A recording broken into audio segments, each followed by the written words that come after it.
In fact, I brought you a prop. What's that? That's the question. What is that?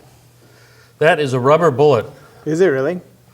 So when you read that the police or the army in Israel dispersed demonstrators with rubber bullets, this is what they're talking about. This is serious stuff. Do I want to know how you got that? Did it Oh, when you go anywhere in the Palestinian territories, it's a sad thing. everywhere. The kids have collections of these. They make sculptures out of them. They make instead of peace signs on the beach, they make peace signs on the floor of the house with rubber or bullets. some kind of sign. yeah, expelled. No, they're actually they know with American groups they're trying to appeal to us. So that was given to me by actually we went to a place called Belin, which was recently in the news because they won a major case before the Israeli High Court. They've been protesting the way in which the separation wall or the apartheid wall separates their village from their lands, and they've had every week demonstrations for 2 years. It's amazing, and you hear very little of that in the United States, of course, with this obsession with this Islamo-fascism notion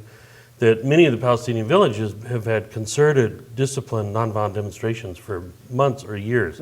And we weren't there during the demonstration, but we went to the site, and the ground is littered with these rubber bullets, so-called rubber bullets, and expended tear gas canisters, and also these concussion grenades that they use to dispense. So they hand me the seal. You'll see, that there is a shell. I mean, there is a coating of plastic, but the internal part is metal. And if this is fired from closer than 100 yards, it can be lethal. And of course, many Palestinians. It's never supposed to be fired above the waist, which raises other questions. But the fact that it's often people are hit in the head, and there are many brain injuries, loss of eyes, and so on. So you went to, this was called the 2007 Olive Harvest delegation? Yeah, almost every year I I co-lead a delegation. I work with a national group called Interfaith Peace Builders. Our delegations always have joint leadership, Jewish, Christian, Arab, other, and this delegation did not have any Muslim members, but usually we have at least a third of the group are Muslim. We had 25 people. We spent 2 weeks. We start with a day's orientation in Washington, D.C., and then mainly are based in Jerusalem, and then from there travel throughout Israel and the occupied territories. This was called the Olive Harvest Delegation because October, November is when the olives are harvested. And we participated in 2 days in olive harvest in the West Bank. And it's largely symbolic. You wonder if a group like us does more damage to the trees than benefit. But it's important to the Palestinians because in so many communities, their opportunity to harvest their crops or harvest their crops or take care of their trees is so limited by the activities of the settlers that having internationals with them is actually very supportive and helpful. Oh, I see.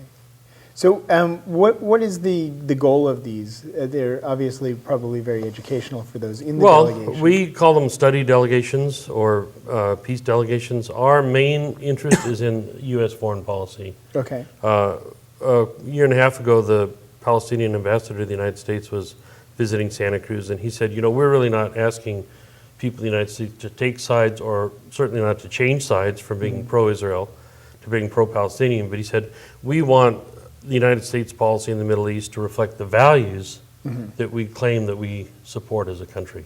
So, our main focus is to influence U.S. foreign policy. So seldom has anybody been so vilified and demonized for being so ineffective in their work as we have been in ours, because, of course, our country's policy remains incredibly short-sighted and stupid. Right. So how are you going to change that? You're back. You got the answers. Well, we're back, and